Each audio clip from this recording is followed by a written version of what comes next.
Voilà déjà plus d'un an que Thomas Soto présente l'émission Télématin sur France 2 avec Julia Vignali. Et visiblement, le journaliste de 49 ans est de plus en plus à l'aise à ce poste.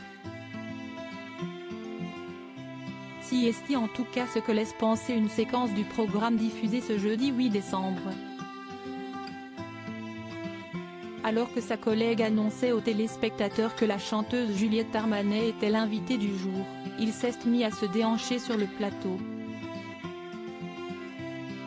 Sortez votre pantalon à paillettes et votre boule à facettes, a d'abord lancé Julia Vignali en précisant que l'artiste de 38 ans, interprète du titre Dernier jour du disco, allait se confier notamment sur son deuxième album baptisé Brûler le feu. Si est ce moment qu'a choisi Thomas Soto pour débarquer en trombe sur le plateau, en se trémoussant sur le célèbre tube de Juliette Armanet, qui comptabilise d'ailleurs plus de 13 millions de vues sur YouTube. Derrière elle, le journaliste a enchaîné les pas de danse, en faisant tomber au passage son micro. Professionnelle et imperturbable, la compagne de Kad Merad a salué à distance son confrère, Samuel Etienne, en s'amusant de cette grosse ambiance mise sur le plateau par son acolyte. Supérieur à Anna Cabana, Thomas Soto.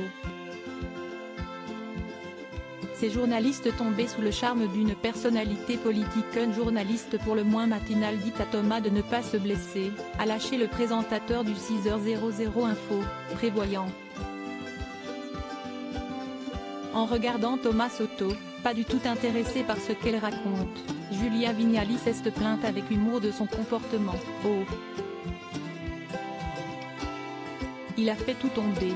Un peu plus tard dans l'émission, le journaliste s'est amusé à dévoiler ses talents d'imitateur en incarnant vocalement Jacques Chirac, avant de s'excuser pour son trop-plein d'énergie. Le moins que l'on puisse dire, si est que Thomas Soto, ancienne figure emblématique d'Europe 1, n'a pas l'air affecté par les horaires matinaux imposés par son poste.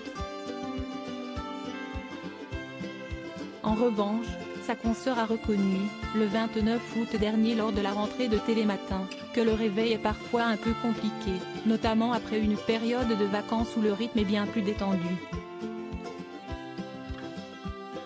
Article écrit avec la collaboration de 6 médias Crédit Photo, Capture Écran France 2.